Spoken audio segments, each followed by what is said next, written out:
Humans, before Adam, science, myth, and the pre-Adamic age. Human beings existed long before the biblical figure of Adam is said to have lived. Modern scientific evidence and anthropological discoveries have established a deep timeline for humanity extending hundreds of thousands of years into the past. At the same time, many ancient cultures around the world have their own stories of the first humans or divine creators that predate or parallel the Genesis account. By examining fossil and genetic evidence alongside mythological traditions, from Sumerian and Akkadian epics to African and Vedic cosmologies, we can explore what it means that humans walked the earth before Adam. This exploration bridges science and myth, providing an academic perspective on early humanity, symbolic culture, and how ancient narratives about our origins compare with the story of Adam in Genesis. Human evolution and the emergence of Homo sapiens paleoanthropology paints a detailed picture of human origins over millions of years. The evolutionary lineage leading to modern humans split from other African apes roughly 6 to 7 million years ago. Over the ensuing epochs, a diverse array of hominin human-like species emerged. By about 2–3 million years ago, early members of our genus, Homo, had appeared. Some of these tool-making hominins, such as Homo erectus, eventually spread from Africa into Eurasia more than 1 million years ago. Our own species, Homo sapiens, evolved in Africa and is first documented in the fossil record around 300,000 years ago.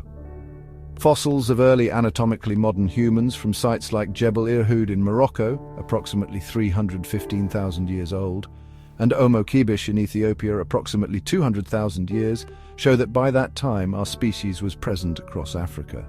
These early humans still displayed a mix of modern and archaic traits, suggesting that fully modern anatomy developed gradually in different regions. Rather than descending from a single pair of individuals, Homo sapiens arose as a population spread across the continent.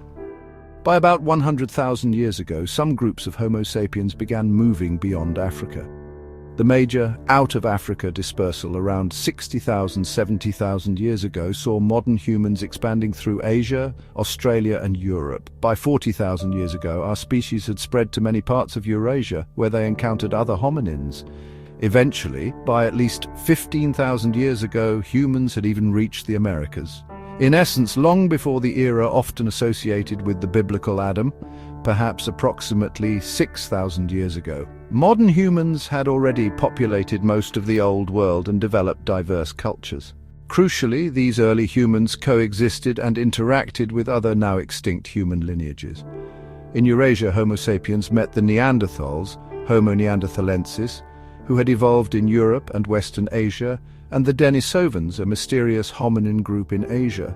The existence of such contemporaries underscores that our species was one branch of a larger human family tree. The concept of humanity at the time of our emergence encompassed many groups. Early modern humans were never alone on the planet. The paleoanthropological significance of pre-Adamic humans. The realization that humans existed long before any possible historical Adam fundamentally changed our understanding of ourselves. In the 19th century, geologists and archaeologists found stone tools and skeletal remains, indicating that humans or human ancestors lived in prehistoric times, shattering the notion, based on biblical chronologies, that the world was only a few thousand years old. We now know that humanity's story reaches back into the Ice Age and beyond. Pre-Adamic humans, in scientific terms, simply refers to all humans who lived before the relatively recent period described by the Genesis narrative. From a paleoanthropological standpoint, acknowledging these deep roots reframes our view of human history. Behaviors often considered quintessentially human, such as tool use, language, and art, did not appear suddenly in an idyllic garden. They developed gradually over tens of thousands of years. By the time of the agricultural revolution, approximately 10,000 years ago, and the rise of the first civilizations, humans had already been thriving as hunter-gatherers for far longer than the entire span of recorded history. In other words, the vast majority of human existence unfolded before the time of Adam, during the Pleistocene epoch. The biblical narrative of Adam and Eve, which leads quickly into the advent of farming, corresponds only to the very end of this long prehistoric span. The presence of multiple human species in late prehistory also highlights that our lineage was not a single, unbroken line that began with one man and one woman. Humanity's family tree is broad and branching. Some branches, like the Neanderthals, died out. Others intermingled and contributed to present-day people. There was no sharp boundary where a non-human ancestor gave birth to the first human. Instead, fully modern humans emerged gradually from earlier populations. This means any attempt to pinpoint a single first person is scientifically meaningless. Evolution works on populations over extended periods, not sudden creations of individuals.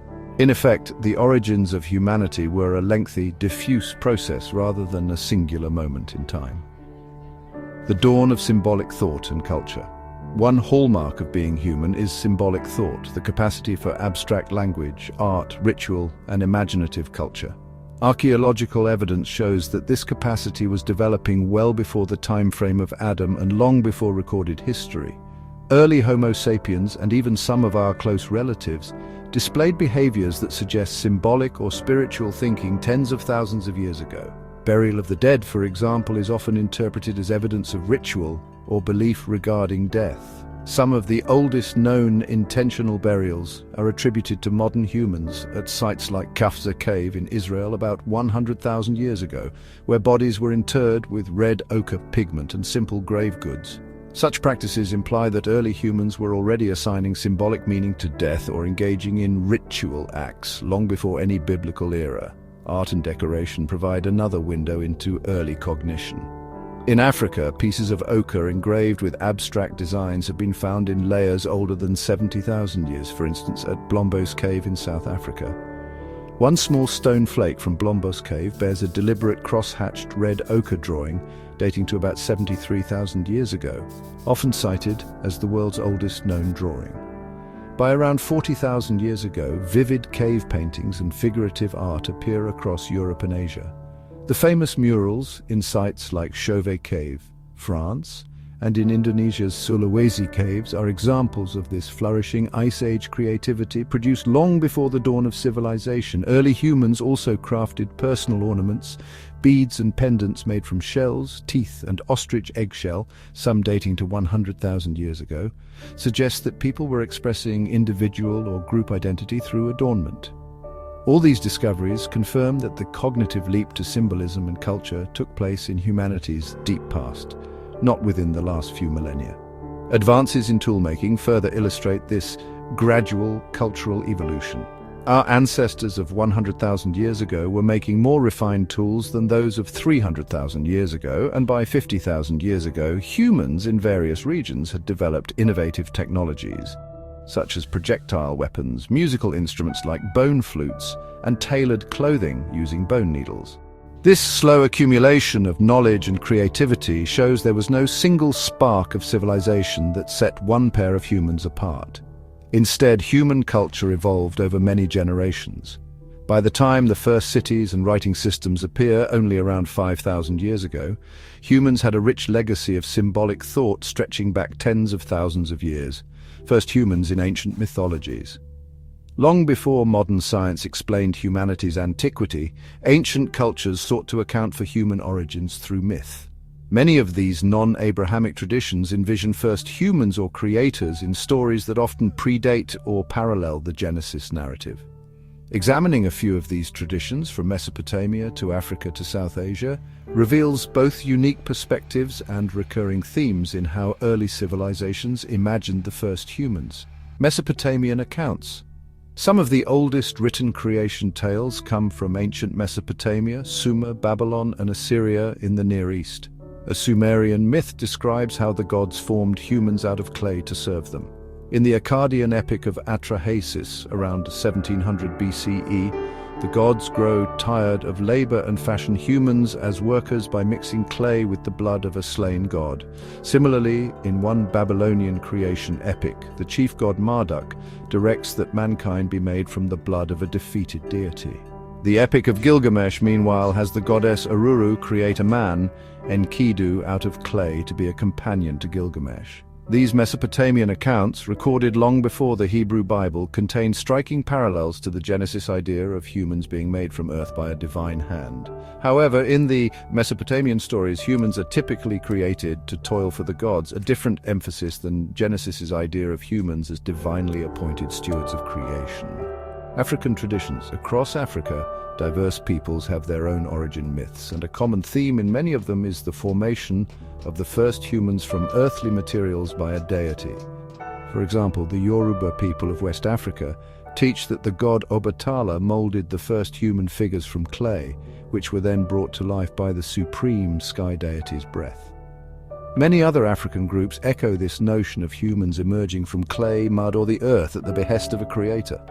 These narratives underscore that the concept of an earthly origin of humanity is far from unique to Genesis. It appears independently in cultures with no connection to the Near East. South Asian, Vedic Hindu traditions. Ancient Indian mythology offers a very different framework for the first humans, involving cosmic cycles and immense timescales. In Hindu thought, time is divided into yugas and kalpas, vast cycles within which creation and destruction repeat. In each cycle there is a first man. The Rig Veda, one of the oldest texts, c. 1500–1000 BCE, speaks of a primordial cosmic being, Purusha, whose sacrifice by the gods creates all life, including the human social order. Later texts introduce Manu as the name of the first man of the present age. According to one legend, Manu survived a great flood with help from a god in the form of a fish, and then fathered the next human race. In these stories, Manu plays a role analogous to Adam, progenitor of humans, combined with Noah, survivor of a flood. Notably, Hindu cosmology's enormous timeline places these events tens of millions of years in the past, conceptually accommodating a very ancient origin for humanity.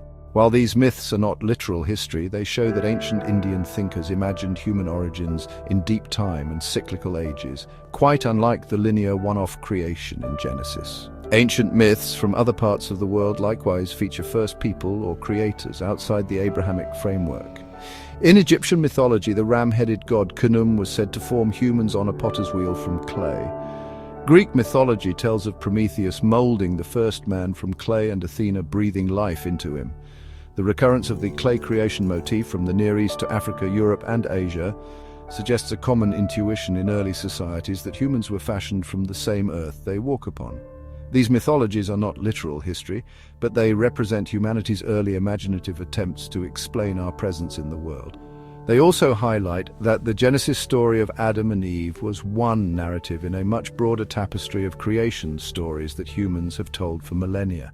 Recontextualizing Genesis in light of older myths and science, the existence of ancient narratives about human origins and the overwhelming scientific evidence for humanity's deep past invite a fresh look at the Genesis account of Adam.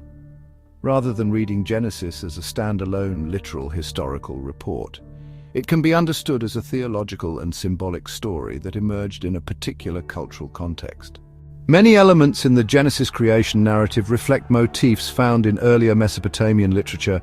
The formation of man from the ground, a garden with life-giving trees, and even a catastrophic flood described later in Genesis, all have analogues in older Near Eastern texts. This suggests that the biblical authors were engaging with familiar ancient themes and reinterpreting them within a monotheistic framework, giving those themes new meaning in the Israelite religion. In light of modern knowledge, many scholars and theologians now interpret early Genesis in non-literal ways. The story of Adam and Eve is seen not as a play-by-play account of biological origins, but as a profound allegory or mythic narrative conveying truths about the human condition. For example, Adam can be viewed as an archetype of humanity, symbolizing the emergence of moral awareness, rather than as the single genetic forefather of all humans. Eve, made of the same flesh as Adam, signifies the fundamental kinship and equal personhood of human beings. In this reading, the Garden of Eden represents an ideal state of innocence or harmony with the divine, and the fall represents the universal human tendency to stray into disobedience and experience a loss of innocence. These interpretations allow the theological message of Genesis to remain powerful without clashing with scientific reality. Crucially, recontextualizing Genesis helps resolve the discrepancy between the Bible and science regarding human antiquity. If Adam is understood as a symbolic or representative figure, or perhaps a real person who lived within an already existing population, then the vast span of human existence uncovered by paleoanthropology is not a threat to the biblical message.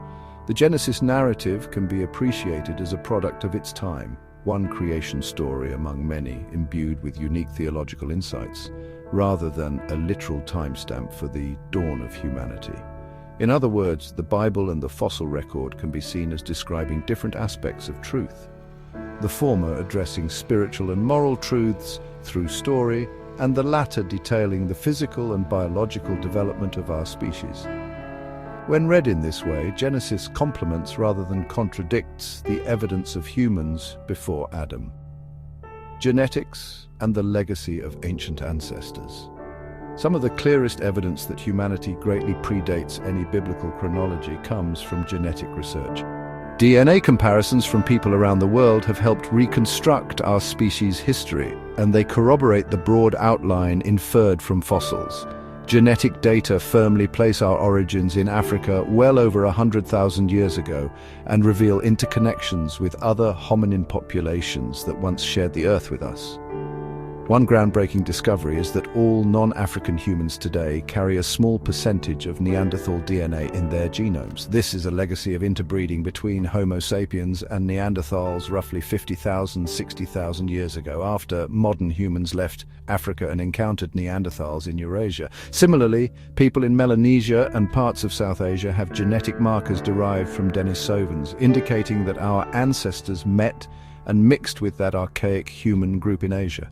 These findings mean that the ancestry of present-day humans does not trace back to a solitary pair living in Mesopotamia a few thousand years ago, but to numerous populations spread across Africa and Eurasia tens of millennia earlier.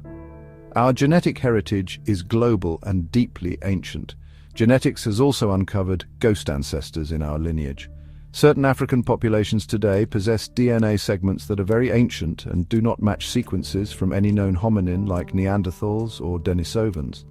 The best explanation is that these segments came from an archaic African hominin population that interbred with early Homo sapiens in Africa. Although we have yet to identify fossils of this population, it represents a ghost lineage, a branch of humanity that lived perhaps over 100,000 years ago alongside early modern humans. This tells us that even within Africa, our species was not alone. It interacted with other human groups that have since vanished. All of these genetic discoveries underscore the same point. Humanity was never a monolithic line descending from two individuals at one time. Instead, it was a complex network of interbreeding populations. Even the concepts of a genetic Adam or Eve differ greatly from the biblical ones. The so-called mitochondrial Eve and Y-chromosomal Adam identified by scientists were individuals who lived in Africa roughly 150,000, 200,000 or more years ago. They are the most recent common ancestors, via purely maternal and purely paternal lines respectively, of everyone alive today. However, they were not the only man or woman alive in their era, nor were they a couple. They lived as part of larger communities. The fact that all humans share these distant ancestors underlines that we have a common origin, but it does not imply that the human population was ever as small as two people. Studies of genetic diversity show that the effective population size of early humans was in the thousands, not two, during the time Homo sapiens arose. In short, our ancestors always existed as groups. Every person living today carries within their genome evidence of this long saga. We are all descendants of many different ancient peoples, some conventionally labeled modern humans, some archaic humans, who lived across Africa, Europe, and Asia. The traces of Neanderthal and Denisovan DNA in many of us, and hints of even older lineage DNA in Africans, are a testament to the depth and interconnectedness of our past. The genetic legacy of humans before Adam is not hypothetical. It is part of each of us, written in our DNA. Conclusion. Blending the perspectives of science and mythology reveals a more profound picture of humans before Adam. The scientific evidence, from fossils of early Homo sapiens to the genetic code we all carry, demonstrates unequivocally that humans existed long before the time frame of the Genesis story. These pre-Adamic humans were fully human in their behaviors. They made tools, created art, formed families and societies, and left enduring marks on the world. Recognizing them does not diminish the biblical narrative. Rather, it places that narrative in context as one culture's reflection on human origins. Ancient myths from Mesopotamia, Africa, India, and elsewhere show that the question of where we came from has been an enduring concern across civilizations, and Genesis was one relatively late attempt to answer it. Meanwhile, the reality of humans before Adam underscores a fundamental human unity. All modern people, regardless of ethnicity or religion, descend from a vast network of ancestors who lived long before any recorded history. Ancestors who weathered the Ice Age, who hunted megafauna, who painted on cave walls and learned to harness fire. Our species' story is far grander and older than was once imagined. By embracing this broader perspective, we honor both the scientific record of our physical origins and the rich tapestry of cultural stories that people have used to understand those origins. Together, science and myth inform a deeper understanding of who we are and how we came to be.